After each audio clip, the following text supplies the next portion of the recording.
Hey, it's Kevin Graham. Not every day you get to chat with a rock star. We've got Joel Hoekstra from the Trans-Siberian Orchestra, the lead guitarist, and he's getting ready for a big show at John Paul Jones Arena, December 19th. How are you doing today, man? I'm doing great, man. Thank you so much for taking the time out today. Yes. Now, you are the lead guitarist. You've been a part of the band since 2010. Do you have a favorite song to get out on the stage and perform?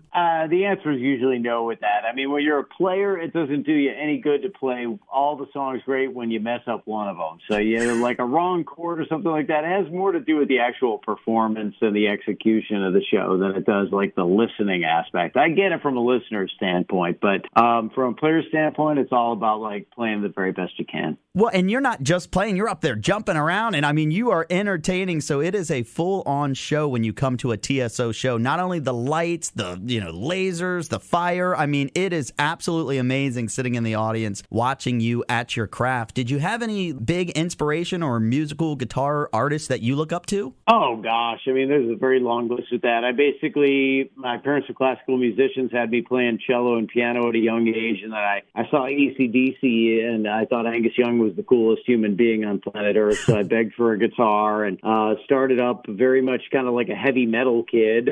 But then luckily, growing up in the 80s was a really nice era to grow up in because it kind of became cool to like all types of styles as long as the person was talented. So, I mean, I used to listen to anywhere from Al Di Meola and Pat Metheny to the heavy metal guys, all the stuff like Randy Rhoads with Ozzy Osbourne or Eddie Van Halen, Yngwie Malmsteen, Steve Vai, Joe Satriani, Steve Morse. But then, I grew up in Chicago, a great classic rock town. So obviously Pink Floyd, The Doors, Jimi Hendrix, Led Zeppelin, all big influences on me. So it's a really long list. And progressive bands, really always loved Rush, loved the Trevor Rabin era, Yes stuff in particular.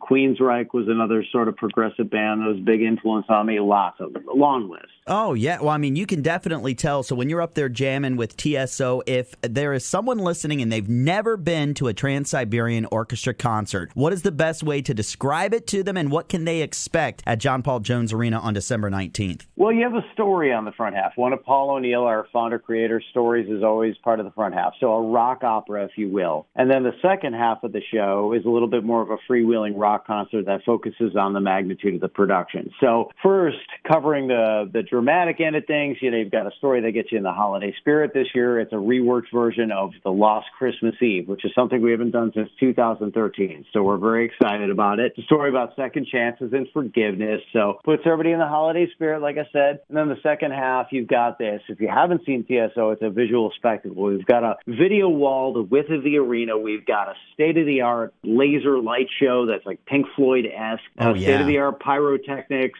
and moving hydraulic lifts where the performers were out playing out over the audience for you, running through the audience. It's snowing indoors. It's just incredible to look at. Musically, I guess, because of what I was talking about with story, you've got this kind of interesting mix of theatricality, rock music blended with classical music. So you mix all that together and you get something resembling a TSO show, but really the best answer is just come see us if you haven't seen us before. Yes, you're definitely missing out. And I know sitting in the seats out there, those pyrotechnics, those flames are hot. I can't imagine you being upstage, Joel, and feeling that as soon as those fire off. It must be crazy. Yeah, I mean, it's definitely an adrenaline rush being on that stage with that amazing production. I feel like it's an honor, a straight-up honor, because they spare no expense in really trying to wow the audience. So it's really cool to be up there for that. Oh, it works for sure. So John Paul Jones Arena, tickets on sale tomorrow for the show on December 19th. Thank you so much, Joel, for chatting with us. I can't wait to see you up on stage, jamming out and entertaining us at John Paul Jones Arena. Well, thank you so much for helping us get the word out. We appreciate you very much. We could not do this without you. And thank you, everybody who's come out to support us, and we look forward to seeing you again. Hey, everybody, it's Joel Hoekstra from Trans-Siberian Orchestra. Head on over to trans-siberian.com and get your tickets now.